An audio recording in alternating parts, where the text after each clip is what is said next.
তিনটি এমন পানি আছে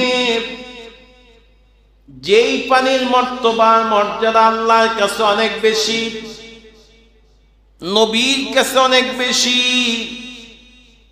এই তিন পানি আল্লাহর কাছে অধিক প্রিয়।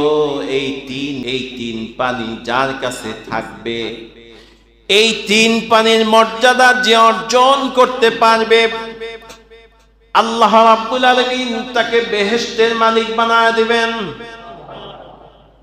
এই তিন পানি কি শুনবেন? শুনবেন আপনারা সকলেই শুনবেন। এই তিন পানি অর্জন করতে হবে। রাজি আছেন তো সকলেই? এক নাম্বার পানি জমজম কূপের পানি। জমজম কূপের পানি হলো পবিত্র পানি। এই পানি এক নিয়তে পান করলে আল্লাহ তাআলা দুরারোগ্য রোগকে শিফা করে দেন। আর একটু আস্তে কন, আর একটু। দুই নাম্বার পানি আপনার চোখের পানি। এটা পান করা যায় না, আল্লাহর কাছে জমা রাখতে হয়। রাসূলুল্লাহ সাল্লাল্লাহু আলাইহি ওয়াসাল্লাম বলেন, যেই ব্যক্তি আল্লাহর ভয়, জাহান্নামের ভয়, জান্নাতের আশায় চোখের দু ফোঁটা পানি ছেড়ে কাঁদবে, এই চোখের কোনায় পানিটা আসার আগে আল্লাহ তাআলা নিজ কুদরতি হাত বান্দার মুখমণ্ডলের কাছে পেতে দেয়।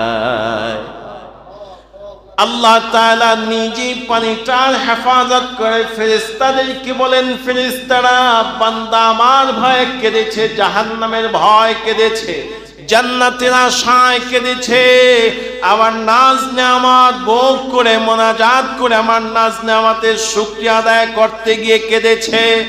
ও ফেরেশতারা আমার বান্দার এই চোখের পানিটা জমা করে রাখ, যেদিন জাহান্নামকে ময়দানে হাজির করা হবে, জাহান্নাম যেদিন গর্জন আর তর্জন করতে থাকবে, ওই কঠিন মুহূর্তে আমার বান্দার চোখের পানিটা জাহান্নামের মধ্যে ছিটা দিবি, আমার বান্দার জন্য জাহান্নামের আগুনটা ঠান্ডা হয়ে যাবে।